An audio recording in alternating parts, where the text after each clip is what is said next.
আমি এখন সেন্ট মার্টিনে।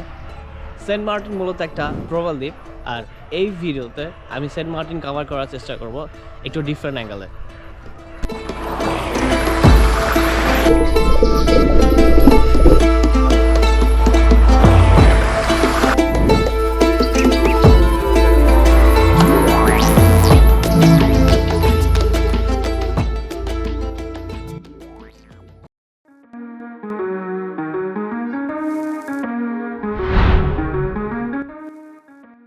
সেন্ট মার্টিনের আগের বা পূর্বের নাম ছিল নারকেল জিঞ্জিরা।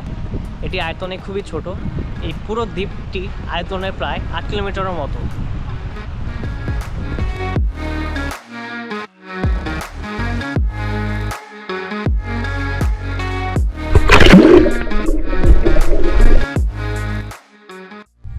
সেন্ট মার্টিনের একটু ইতিহাস বলে, 1490 খ্রিস্টাব্দের দিকে সেন্ট মার্টিন মূলত মানুষ বসবাস করতে শুরু করে। প্রথম দিকে হচ্ছে 13টা পরিবার এই সেন্ট মার্টিন দ্বীপে আসে এবং তাদের মধ্যে রাখাইন সম্প্রদায়ের মানুষ এবং বাঙালি সম্প্রদায়ের মানুষ থাকা শুরু করে। সেন্ট মার্টিনের জনসংখ্যা প্রায় 7,500-এর মতো। আর এখন আমরা ছেড়া দ্বীপের উদ্দেশ্যে যাব, আর ওখানে গিয়ে বাকি কথা হচ্ছে।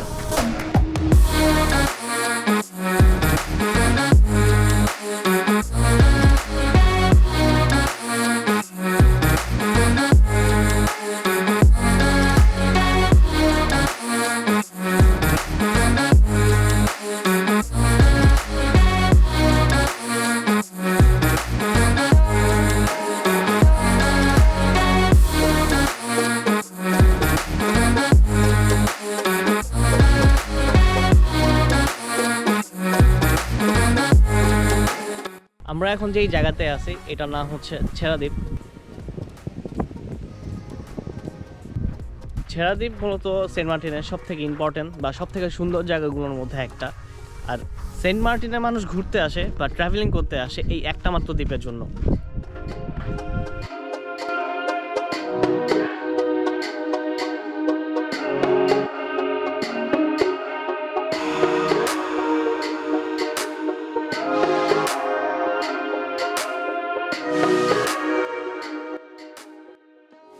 আমার পিছে যে পাথরগুলো দেখতেছেন এগুলো মূলত হচ্ছে প্রবাল, আর এই প্রবালের কারণেই ছেড়া দ্বীপ মূলত বিখ্যাত।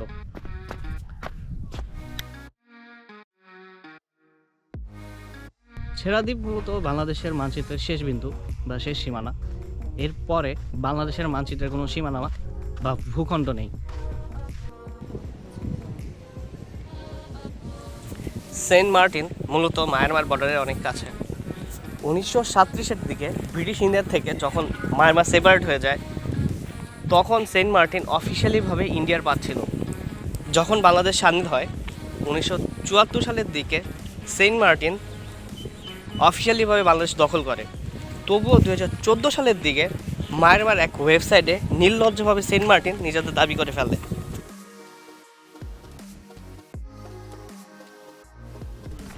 ছেড়া দ্বীপ চাইলেই আপনারা 1 ঘন্টার মধ্যে কভার করতে পারেন।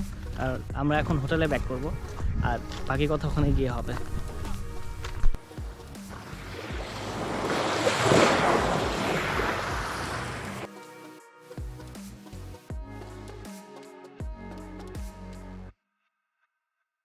সেন্ট মার্টিনে 1 দিন 2 রাত থাকার পর আজকে আমরা সেন্ট মার্টিন থেকে ব্যাক করতেছি। আর এই ভিডিওটা এই পর্যন্ত। ভিডিওটা যদি ভালো লেগে থাকে অবশ্যই কমেন্ট করে জানাবেন। টিল দেন, আল্লাহ হাফেজ।